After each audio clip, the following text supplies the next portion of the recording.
de choses ont résisté au vent de changement qui a marqué ces dernières décennies. La génération du 21e siècle vit dans un pays en mouvement, mais n'oublie pas son passé. Ses enfants ont 10 ans, témoins d'un Maroc nouveau. Pour eux, il n'y a pas de doute, le pays de leurs parents et de leurs grands-parents a bien évolué. الحياة ديال الأجداد ديالنا والآباء ديالنا كانت شوية صعيبة علينا. دابا ولاو العيالات كيخدموا هما اللي قدموا للمجتمع. باش بزاف ديال الحقوق اللي تعطى للطفل خاصة البنات والدراري الصغار. كاين تطور ماشي بحال القديم وكان اللي كنبغيوها كنلقاوها هنايا. كلشي متواجد لدينا، كلشي ساهل، كلشي يعني عادي، خصنا غير نعيشو. Plus de liberté, plus de modernité, ces dernières décennies a vu naître un grand projet de société. Un chantier qui ne restera pas inachevé comme celui de ces tours, un plan qui s'inscrit dans le long terme et l'ambition de tout un peuple pour construire pour demain.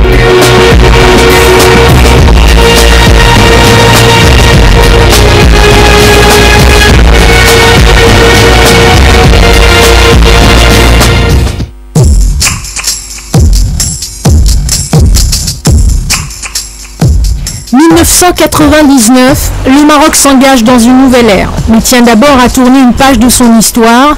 Le chapitre des années de plomb doit être définitivement fermé. Mais il faut le relire d'abord, écouter ses personnages. Le roi crée l'instance équité et réconciliation. Le sort de 742 personnes est élucidé. Les victimes sont indemnisées, mais la meilleure des indemnisations est celle de raconter son histoire au grand jour. Un moment intense, une expérience unique. Sur le plan de l'héritage politique, l'héritage du passé, la gestion de l'instance équité et réconciliation a été très remarquable, je crois. Chaque pays a apporté sa réponse spécifique, il n'y a pas deux procédures identiques, mais je crois que ça a permis d'éclaircir presque toutes les tragédies du passé à 20 ou 30 près, cas particuliers. C'était fait avec courage, c'était fait qu'une certaine audace, qui n'était pas prévisible. L'œuvre de l'instance équité et réconciliation qui se prolonge à travers l'action du Conseil consultatif des droits de l'homme a livré une série de recommandations, des éléments supplémentaires pour tracer la feuille de route des réformes politiques et sociétales. À leur tête, la réforme du système judiciaire. On élargit le réseau des tribunaux, on en crée de nouveaux, les tribunaux de la famille et les cours d'appel administratives, et on en élimine du superflu et d'inconstitutionnel, la Cour spéciale de justice notamment. Un travail nécessaire pour construire les fondements de justice au service de tous, la même pour tous. Personne n'est au-dessus de la loi, à commencer par les élus. Les élections législatives et communales de ces 10 dernières années ont été un véritable baromètre de la démocratie. La transparence est devenue le slogan de tous les scrutins. C'est dans cet esprit que la loi sur les partis a été adoptée. Fruit d'un large consensus, ce texte est venu redonner à l'action partisane de la crédibilité et réaffirmer le rôle important des partis. Une trentaine de formations politiques réparties sur un échiquier pluraliste qui se redessine au fil des scrutins. Le choix de l'alternance semble avoir donné ses fruits. La méthodologie démocratique est enfin appliquée. Si on compare le Maroc avec d'autres pays africains en général, mais disons arabes ou maghrébins, ce bilan est spécialement bon. D'abord parce que sur le plan politique, il y a eu une consolidation autour de la monarchie, mais d'une monarchie qui s'est modernisée, qui s'est adaptée par étapes aux normes modernes, ce qui avait été d'ailleurs, il faut le dire, préparé par la décision d'alternance voulue par Hassan II, le père du roi actuel, qui préparait l'avenir, mais c'est devenu par la suite naturel, normal, donc il y a une sorte de combinaison de cette monarchie et d'une vie politique qui se fait par étapes intelligemment, avec un mélange de prudence et d'audace, et il me semble que ça constituait, ce qui n'était pas évident si on se réfère à d'autres époques contemporaines pas tellement éloignées, une sorte de consensus autour de ce système politique. Et ce qui est très remarquable en plus en ce qui concerne le Maroc, c'est que bien sûr, il y avait des élections depuis longtemps, contrairement à d'autres pays comparables dans lesquels il n'y en a pas, où tout le monde sait qu'elles sont complètement faussées, mais c'était des élections qui n'étaient qu'en partie significatives, qui étaient libres mais corrigées, précédées par des négociations et par des corrections, qui étaient peut-être des formes de prudence adaptées à un état du Maroc, mais qui ne se justifiaient plus à un moment donné. Bon, aujourd'hui, ce sont des élections tout à fait libres. tout à fait libre, et on peut même dire que le ministère de l'Intérieur a changé de conception par rapport à ça. Donc on a une véritable indication. Ce qui pose d'ailleurs un problème à certains partis politiques, puisque la vérité est là dans sa brutalité. Mais c'est un vrai signe, c'est une vraie démonstration. Des élections plus limpides, nos médias y veillent aussi et n'hésitent pas à dénoncer les irrégularités. En effet, la liberté de la presse a connu un essor important. Plus de 420 titres sont aujourd'hui dans les kiosques et plus de 3000 Marocains ont fait du journalisme leur métier et n'ont rien à envier à leurs confrères de la région. La difficulté d'arriver à un consensus sur le code de la presse montre que le chemin est encore long pour arriver à une coexistence positive entre principe de liberté et principe de responsabilité.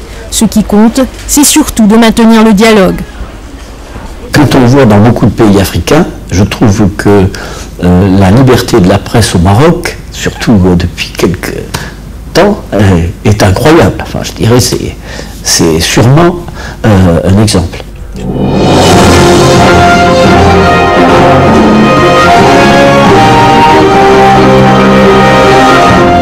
Quant au champ audiovisuel, il n'a plus le même visage depuis 2002. De nouvelles radios ont envahi les ondes, une nouvelle télévision. Le secteur gagne en indépendance et en modernité au grand bonheur des auditeurs et des téléspectateurs et sous le regard vigilant de la haute autorité de la communication audiovisuelle. Nous venons entendre que Vivendi lançait 28 chaînes sur le Maghreb. Le Maroc est le premier pays à avoir donné les autorisations et donc voilà.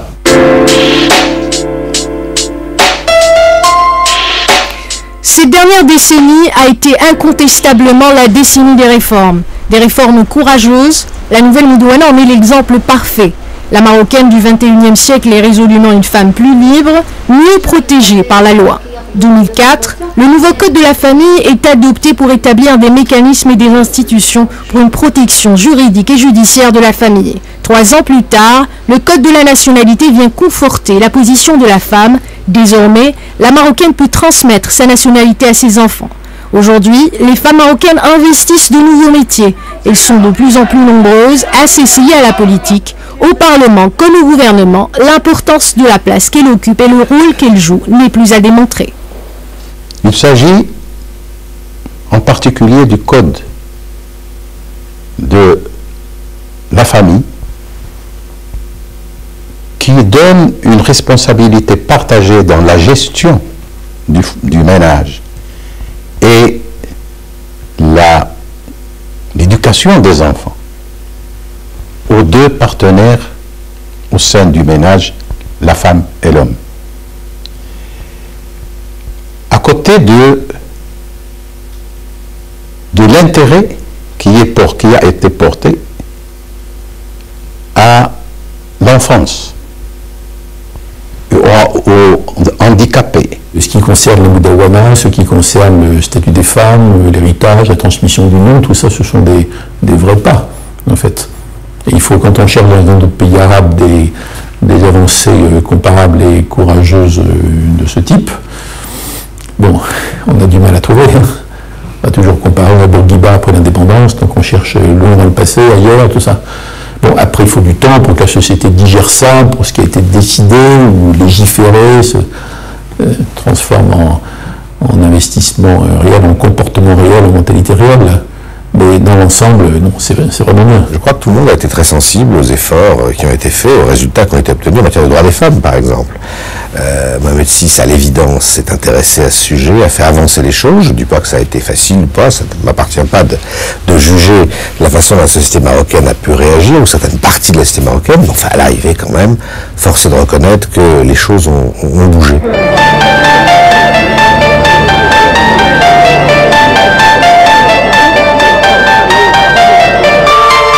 16 mai 2003, l'impensable arrive.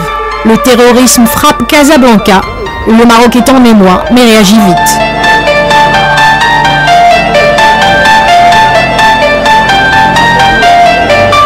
You have to confront terrorism by force when you have to. It is just unavoidable. You know, you cannot disrupt the peace and quiet of society and the order of society just because you disagree with politics and then you blow up somebody. This is just completely unacceptable. So the rule of law is important. The rule of law without justice will not work alone. I think Morocco is doing a very commendable job. You start with reform internally. You have to reform internally. You have to enfranchise a wider and wider segment of the population. You have to help the economic situation, the educational situation, the governance situation. All of this is already taking place and will take place. This is how you retrieve the youth from being abused and co-opted by elements who really just want to cause mischief. You know, they don't want to present solutions, they want to cause trouble. Islam, modération, tolérance, les trois concepts ne sont nullement contradictoires. C'est même toute la philosophie de la vague de réforme qu'a connue le Maroc ces 10 dernières années. Dans un souci de s'adapter à un contexte social, la restructuration du champ religieux tend à préserver la cohésion nationale et à assurer la sécurité spirituelle du pays.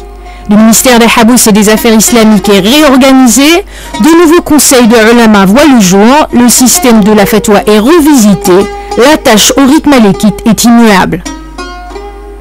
Ce n'est pas n'importe quel islam que celui du Maroc. C'est un islam qui s'est développé dans ses dimensions mystiques. Que ce soit au niveau des grands ulémas, des grands théologiens du Maroc, ou des grandes notabilités, des notabilités du Maroc, tout aussi bien qu'au niveau de la pratique populaire, l'islam a toujours été à ce niveau-là, ce qui lui a permis de s'adapter à cette diversité du peuple marocain. Le Maroc tient à son islam aussi bien qu'à son identité. La culture amazigh est partie intégrante de ce patrimoine. Grâce à la création de l'Institut royal de la culture amazigh en 2001, l'amazigité acquiert ses titres de noblesse. À l'école, comme sur les planches de théâtre, le Teshlihit, le Tamazigh et le Tarifit trouvent un nouvel espace de culture et d'expression. Bientôt, une nouvelle télé qui leur est dédiée viendra élargir cette perspective.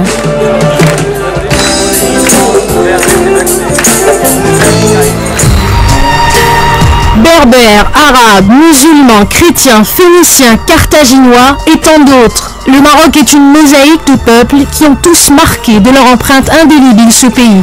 Une diversité culturelle, un brassage homogène qui en séduit plus d'un.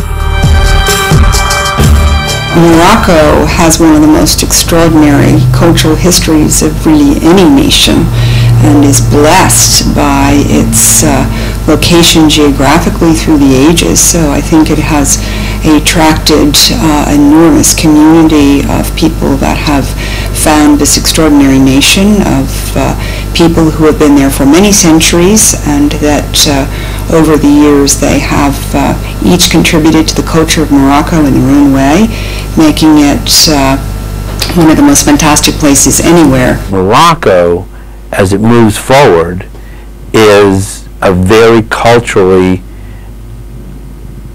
open and progressive place. And when I say that, Morocco has a very ancient history, and it's one of the only places that I've seen that is so able to balance keeping its culture and its heritage and its long, many centuries of culture alive and living side by side with a very modern and very progressive society. Very unusual to have those two things happen.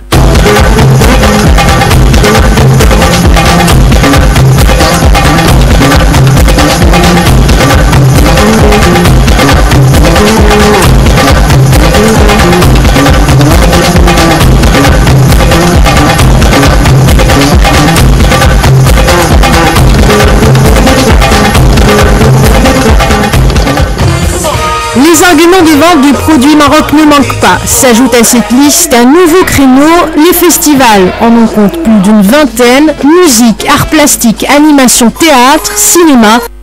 pour tous les goûts et pour toutes les bourses. كتير عليا خايفة أبكي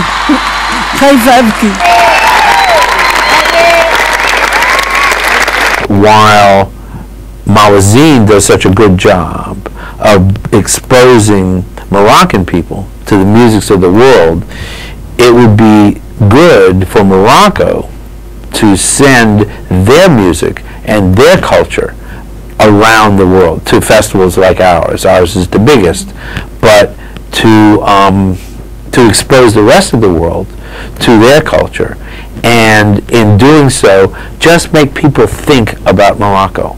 How many times in the day does everyone in the world think about Morocco? Les festivals sont une recette qui marche, parole de Queen Davis, c'est même un bon investissement pour le futur.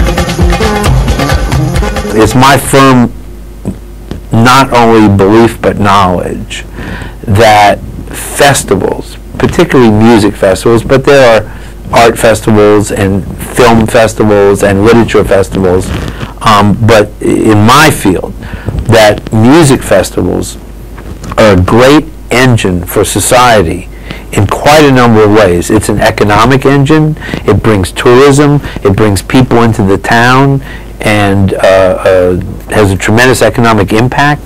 It has a good social impact for the people who live there because they're proud of having a festival in their city, and it gives them something to bond together to. It brings people from the outside in to see the city, and it's a lot of fun.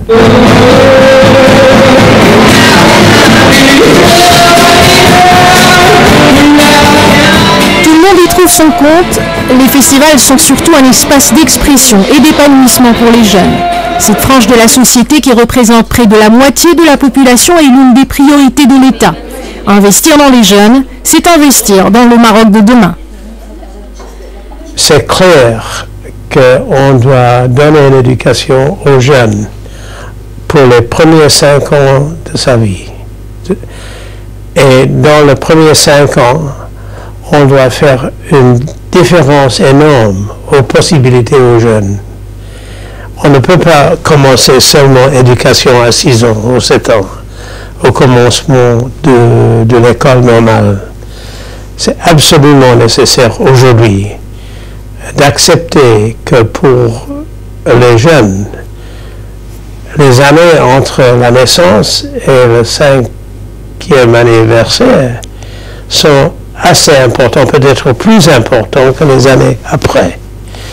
Et plusieurs pays dans le monde de développement n'ont pas accepté que c'était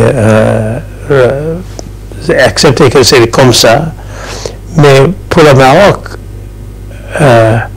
je dis que c'est très important aussi. C'est sûr, pour former les hommes et les femmes de demain, il faut s'y prendre très tôt. Le Maroc a atteint un taux de scolarisation de 94% en 2008. L'objectif de généralisation se profile. Près de 90% des filles dans le monde rural sont allées à l'école en 2008, contre 62% en 1999. Mais la scolarisation obligatoire bute toujours. L'accès parfois difficile aux écoles pousse les élèves à abandonner leur scolarité, malgré les efforts et les programmes, le plan Najah notamment. Avec 60% comme taux d'alphabétisation, le Maroc a encore du pain sur la planche et il en est conscient.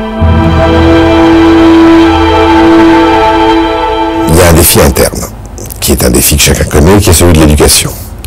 Et lorsqu'on compare le Maroc avec des pays en développement, mais au développement déjà avancé, qui lui sont comparables, on voit qu'il y a une faiblesse, qui est celle de la diffusion de l'éducation.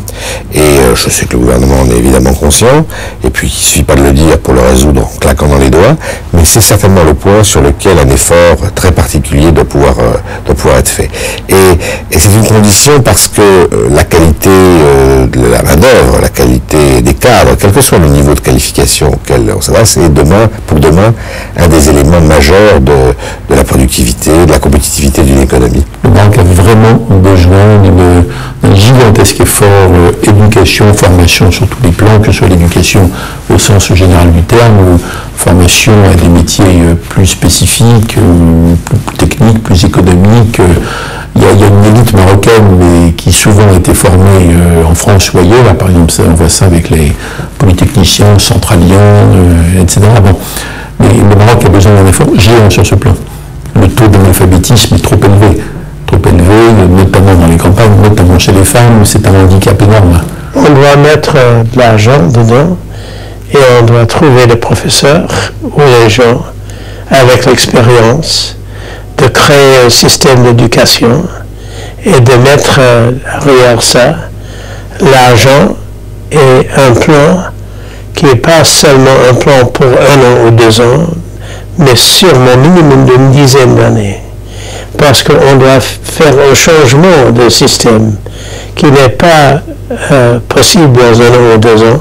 C'est nécessaire d'avoir une vue de l'avenir, minimum de 10 ans, pour créer un système qui est un système qui est équivalent au niveau d'autres pays dans le monde. Autre secteur essentiel, la santé. Le Maroc a mis en œuvre depuis août 2005 un système de couverture médicale ciblant les plus démunis. À septembre 2008, la population couverte par l'assurance maladie obligatoire frôlait les 4 millions de Marocains. Et qui dit plus de patients dit plus de médecins soignants. En 10 ans, le nombre des blouses blanches a doublé. Le ratio du nombre de médecins par établissement reste néanmoins modeste. Beaucoup reste à faire aussi pour améliorer la santé de la mère et de l'enfant. C'est pas possible d'avoir éducation et ne pas avoir santé. C'est pas suffisant d'avoir santé sans éducation. C'est pas suffisant d'avoir un système politique sans les jeunes qui ont eu d'éducation à la santé. Malheureusement, et c'est évident que c'est nécessaire d'avoir les trois. Autant de secteurs pris en considération dans l'élaboration d'un nouveau plan. Le 18 mai 2005, le roi lance l'initiative nationale du développement humain, une nouvelle stratégie pour lutter contre la pauvreté. Un éventail de secteurs est ciblé, 16 000 projets identifiés et 10 milliards de dirhams débloqués pour financer le tout. L'INDH, c'est sûr, a changé la vie de beaucoup de Marocains. 4 millions de personnes ont bénéficié de près ou de loin de cette expérience novatrice. Tout cela témoigne de l'intérêt porté au social durant cette décennie. Un souci de développement humain comme non seulement un sous-produit de la croissance, mais comme un facteur de la croissance et comme un objectif de la croissance. On a vu donc les secteurs sociaux prendre une importance fondamentale dans le budget de l'État, avec des crédits de l'ordre de 55% du budget de l'État. La lutte contre la pauvreté a donné des résultats, mais que là aussi, il y a beaucoup encore à faire pour sortir une partie de la population marocaine de difficultés relativement sensibles. Ce qu'il faut éviter, c'est une sorte d'éclatement, beaucoup dit, l'éclatement est trop fort, mais en tout cas de distanciation dans la société marocaine, dans laquelle une partie mieux éduquée, mieux soignée, s'intégrerait à la mondialisation, et puis une partie resterait en arrière. Je sais que c'est un souci très vif des autorités et de Sa Majesté. Là aussi, il y a un pari assez compliqué.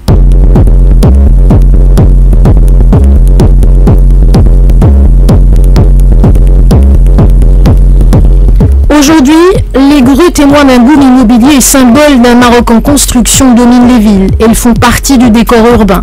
Un décor en pleine mutation, la preuve, plus de 30 cités ont été déclarées villes sans bidonville. Les habitations insalubres cèdent la place aux logements sociaux, les bidonvilles sont en voie de disparition, des villes s'agrandissent, d'autres voient le jour. Elles sont au nombre de 6, les plus grandes, Tamansourt et Tamsna. Pour les habitants des 129 000 nouvelles unités sociales, l'eau désormais est à portée de main. Dans les campagnes, fini la corvée de l'eau pour les femmes et les jeunes filles. Le taux d'accès à l'eau potable est passé de 38% en 1999 à 85% à fin 2007, soit une population additionnelle desservie en eau de 6 millions de personnes, grâce en partie au programme PAGER, le programme d'approvisionnement groupé en eau potable. Le PERG, programme d'électrification rurale global, a quant à lui fait décoller le taux d'électrification rurale qui a atteint 98% à fin 2008, contre 40% seulement en 1999. Pour sa part, le secteur énergétique a connu une évolution ces 10 dernières années. Une stratégie sur 20 ans est mise sur pied. Les énergies renouvelables doivent elles aussi faire partie de l'équation. Pour un pays qui joue à ce point la carte de l'ouverture et touristique, qui veut développer à ce point le tourisme, c'est logique, il y a les atouts, le Maroc n'a pas de pétrole, c'est une réponse logique. En même temps, on voit bien que compte tenu des désastres, des politiques touristiques aveugles qui ont été menées par d'autres pays méditerranéens, par exemple, au cours des dernières décennies, à un moment donné, vous aboutissez dans un piège, parce que vous avez des côtes qui n'existent plus, qui sont détruites, et des masses touristiques qui commencent à se détourner. Donc il me semble que la vraie carte à jouer pour dans 5, 10, 15, 20 ans, c'est peut-être une carte touristique très très très ambitieuse, comme c'est le cas dans le plan Azur, mais qui doit être, à mon avis, complétée par un plan écologique majeur. Penser écologie ne veut pas forcément dire freiner le développement de secteurs importants tels que le réseau routier. Le taux de desserte des routes est passé de 40% en 1999 à 65% en 2008. L'ambition de la Caisse pour le financement routier est d'atteindre un taux d'accès de 80% à l'horizon 2015. L'infrastructure routière a pris sa vitesse de croisière, de nouvelles autoroutes sillonnent le pays. Le Maroc a réussi à quadrupler le rythme des réalisations, passant d'une cadence de 40 km d'autoroute par an dans la décennie précédente à 160 km par an en 2006. Les chemins de fer ne sont pas en reste. Avec de nouvelles lignes, les trains sont plus nombreux et plus rapides. Relier quand même le nord à l'ensemble Casa à Rabat me paraît très important. Enfin, l'ouverture de l'autoroute de Marrakech à Casa, c'est quand même a donné beaucoup de vitalité. Baigné par deux façades maritimes, 3500 km de plage, le Maroc dispose d'atouts qu'il exploite. Le secteur portuaire a connu une nouvelle ère, le complexe Tangemed en est la parfaite illustration. D'une capacité de 3 millions de VP, le port a attiré plusieurs entreprises internationales de transport maritime.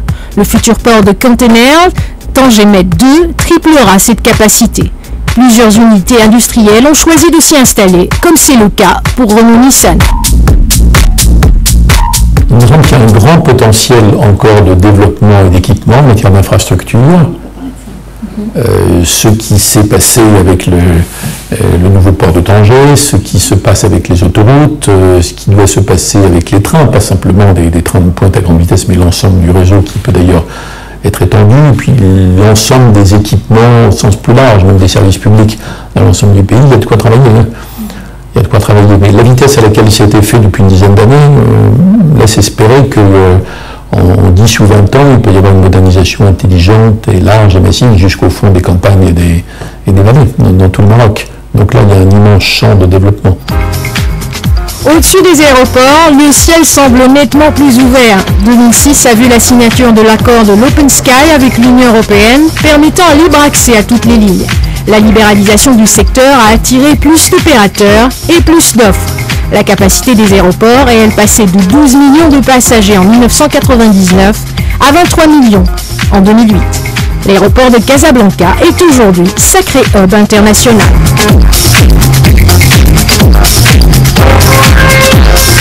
Le secteur des télécommunications a également connu un essor considérable. L'expérience marocaine est une success story.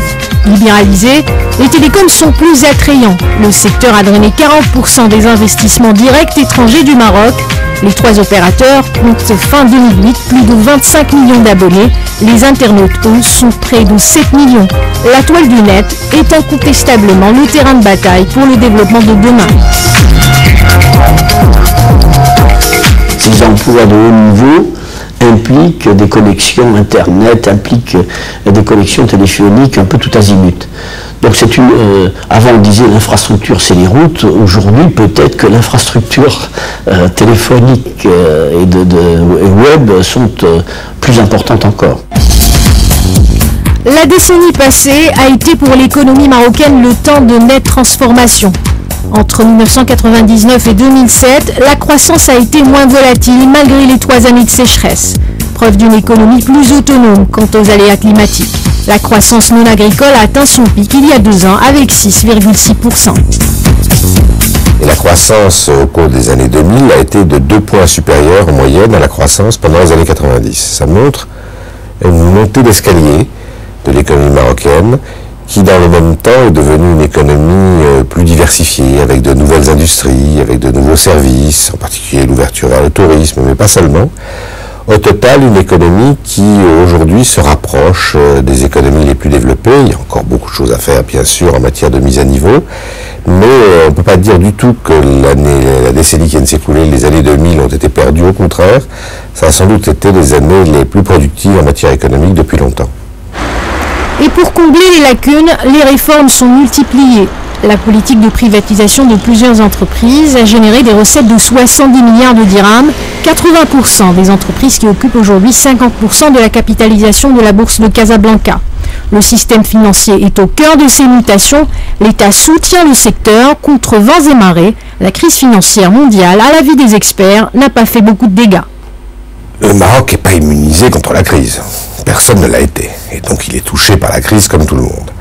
Mais c'est vrai qu'il y a une caractéristique du Maroc qui est assez intéressante, c'est que vous avez des pays qui ont été assez abrités parce que leur système bancaire était très peu lié au reste du monde, notamment des pays d'Afrique subsaharienne. Et donc ils sont touchés par la crise aujourd'hui à cause du ralentissement de la croissance, de la baisse de leurs exportations, tout ça. Mais le système bancaire, parce qu'il était très faible, embryonnaire, n'a pas été touché. Au Maroc, il y a un système bancaire. Il a des liens avec le reste du système bancaire mondial. Il aurait donc pu être touché assez durement par la crise. Je ne dis pas qu'il n'a pas été atteint du tout, mais il s'est révélé solide, stable. En plus, une des caractéristiques du Maroc a été qu'il y avait une bonne gestion budgétaire, donc une certaine marge de manœuvre, la possibilité de participer à des efforts de relance, ce qui a été fait. Et je crois que globalement, oui, le Maroc traverse aussi bien que possible la crise. Encore une fois, ça ne veut pas dire qu'il n'y a pas de conséquences, il y en a partout. On a la chance d'avoir une année agricole formidable, donc ça aide. Par rapport, compte tenu, on a la chance d'avoir des finances publiques saines. Avec des rentrées fiscales l'année dernière très importantes, donc on est dans des conditions favorables de ce point de vue-là. Il n'y a pas eu d'investissement majeur catastrophique, les banques n'ont pas de problème que je sache, donc on bénéficie de ce point de vue-là d'une situation meilleure qu'ailleurs. Avec des banques en bonne santé, des caisses publiques de plus en plus garnies, des recettes fiscales qui entre 1998 et 2008 sont passées de 74 milliards de dirhams à 180 milliards de dirhams, le Maroc est plus entreprenant. À l'interne comme à l'externe, publics et privés, les investisseurs ont le vent en poupe. Ces 10 dernières années, les investissements ont connu une embellie considérable. Le taux s'est apprécié passant de 23% du PIB en 1998 à 31% en 2008. Une nouvelle génération de politiques et de stratégies de développement des secteurs clés de l'économie a été initiée et les métiers de demain sont privilégiés. L'approche s'est faite à partir de contrats-programmes sectoriels, ce qui permettait une plus grande participation des opérateurs économiques dans la définition des objectifs, l'accord sur les moyens et le partenariat. Le partenariat entre le privé et l'État, entre le privé et l'État et les collectivités locales, et tous ces partenaires avec des partenaires étrangers. Les 10 dernières années ont vu l'explosion de certains investissements, mais pas suffisamment probablement dans la ruralité et l'agroalimentaire. Je crois que le nouveau plan émergence se focalise sur cet enjeu. Enfin, ce qui me réjouit néanmoins, c'est le fait qu'après émergence 1, il y ait maintenant émergence 2 qui va donner du souffle justement aux prochaines années de développement économique. Je crois que ce qui finalement est frappant, c'est que la capacité à développer l'économie, à faire des affaires, à doing business, comme on dit dans le langage américain, c'est beaucoup développé au Maroc. Et donc, pour attirer les capitaux étrangers, par exemple, c'est évidemment la condition première. Vous savez, quand des investisseurs cherchent à investir quelque part, par exemple en Afrique du Nord, ou même parfois globalement, s'ils regardent toute l'Afrique, ils s'interrogent pays par pays en se disant, mais il y a plusieurs critères. Comment sont les infrastructures, comment est le système bancaire, et il y a plusieurs critères de ce genre qui entrent en ligne de compte, et ils classent les pays. C'est un peu comme votre banquier qui essaie de savoir si vous allez être un bon débiteur ou pas. Eh bien, le Maroc a vu sa situation s'améliorer assez considérablement et donc attire des capitaux étrangers pour des investissements. De toute façon, une bonne stratégie pour des pays qui sont au stade de développement du Maroc de choisir un certain nombre de créneaux. Alors, après, on peut les choisir bien ou les choisir mal. En l'occurrence, ça a été plutôt bien choisi. Mais même lorsque parfois le choix n'est pas celui qui aurait été le meilleur, dans certains pays ça arrive, le fait d'avoir mis le paquet sur certains secteurs, plutôt que d'essayer de faire tout à la fois, donne de bons résultats. Et la diversification de l'économie marocaine se sent de façon très visible.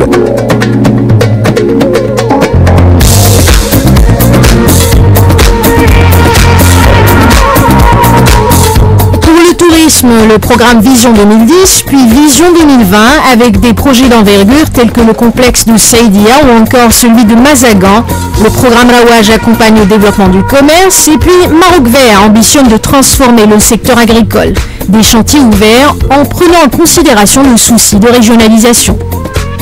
Cette approche a pu, par exemple, donner lieu à toutes ces réalisations en matière d'infrastructure dans les régions du Nord, pendant longtemps isolées, pendant longtemps défavorisées, pendant longtemps en dehors de ce qu'a connu le Maroc comme développement économique.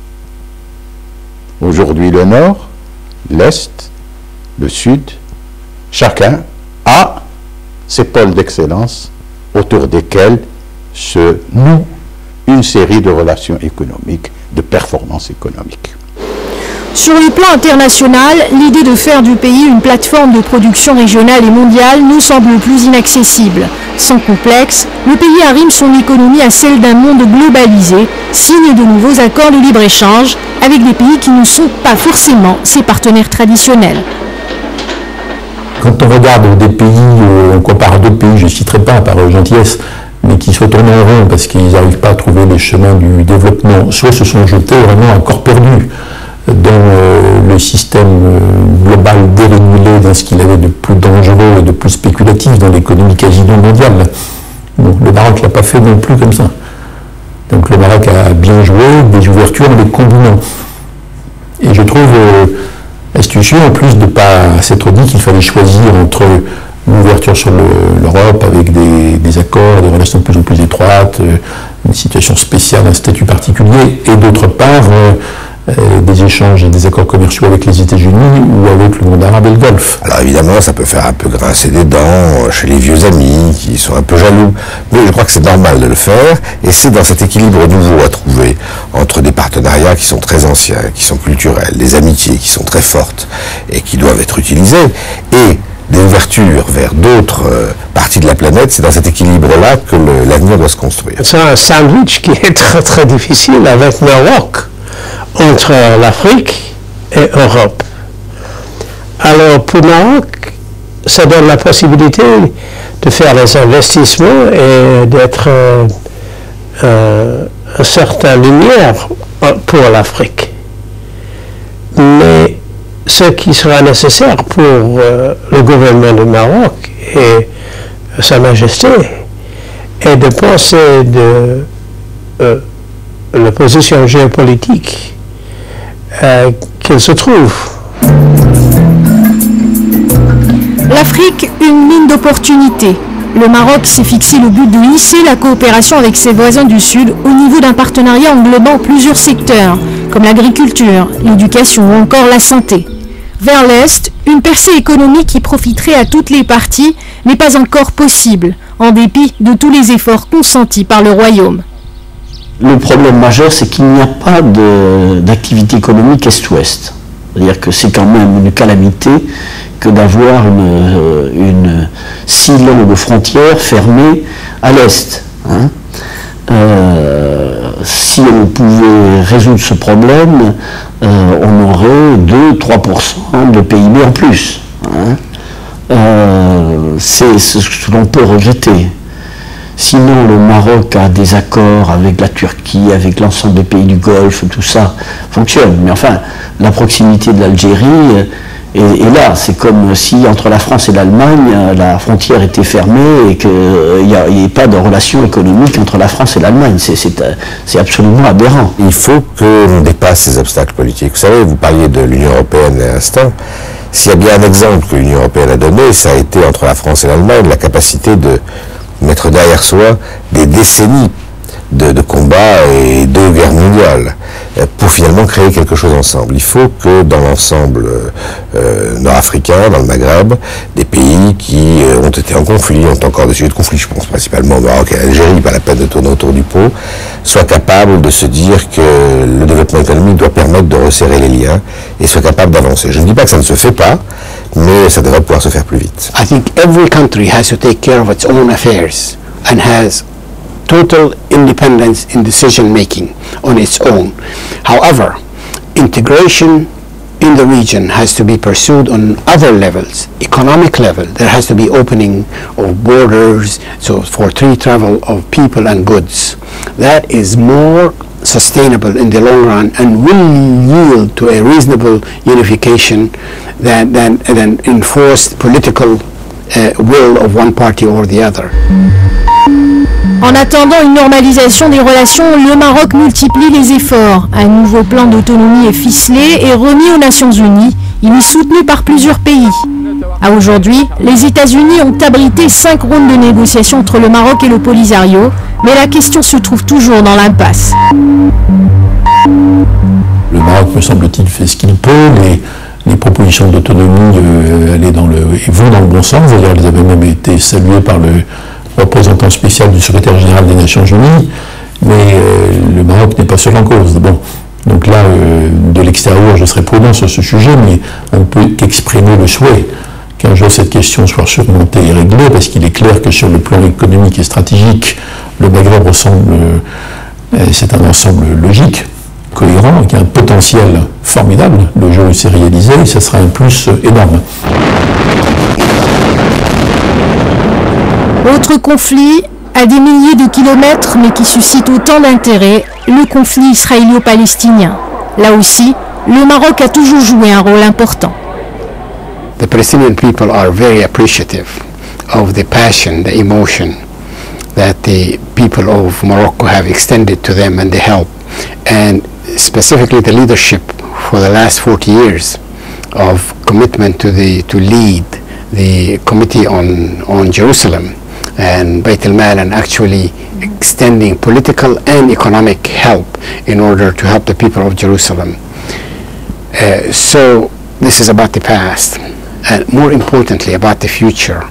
I think Morocco is positioned in a very good position to help with the Palestine issue, because it has very good relations with the United States, an Arab country which has genuinely solid relations with the United States, which is the only superpower that can make things happen.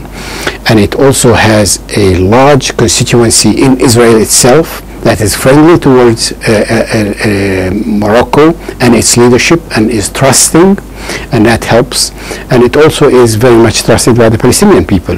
The person that is leading Morocco now, King Mohammed VI, has proven himself to be adept at adopting just the right profile in international relations to be considered friendly and competent and trusted.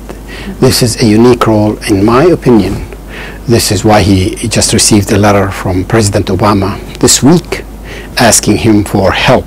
It is understood that this is a unique kind of help that only a leader with personal qualities leading a country which is engaged in reform internally and engaged in peace-seeking externally, that would make it especially helpful at this new wave that is expected in the next few months and years, in fact, of improving the relations. So, ce qui me paraît très important en fait dans la phase qui vient, c'est que le Maroc aille peut-être au-delà de ce dynamisme économique et commercial, de cette ouverture polyvalente, Europe, États-Unis, Golfe, etc., et peut-être soit à nouveau plus présent au Proche-Orient.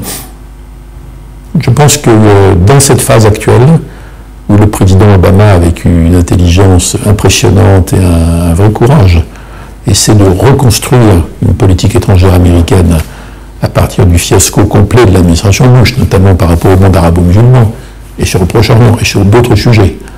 Il me semble que le Maroc, qui était si remarquable au fil du temps sur ces questions, par ses contacts des deux côtés, un mélange de fermeté, de clarté et d'ouverture, je pense que le Maroc peut jouer un rôle. Et que beaucoup d'autres pays seraient contents, justement. Rabat a sa place dans la diplomatie internationale. Pour les grandes puissances telles que les États-Unis, le Maroc est un allié incontournable. Wonderful to welcome Minister Ferry here today on behalf of Morocco. I think there's a special place among the Arab countries for Morocco in the United States. Other than 2 centuries old treaty that was the first to be started, and in the present political climate, Morocco is a strategic ally of the United States, as a friend of NATO, which is not a member of NATO, and also as a way station to probe relations in this very complicated conflict that we're talking about. Morocco has been involved with pre-Madrid, post-Oslo, etc., etc. It still is, and it is to the credit of the leadership that it's been able to be helpful without assuming a very high profile, which made it continue to be of use to all parties. Les Marocains sont sur tous les fronts. Tout en travaillant sur leur chantier interne, ils n'oublient pas de jouer la carte de l'ouverture. Prospectent de nouveaux marchés, accueillent les investisseurs étrangers à bras ouverts. Un esprit entreprenant qui représente un atout majeur.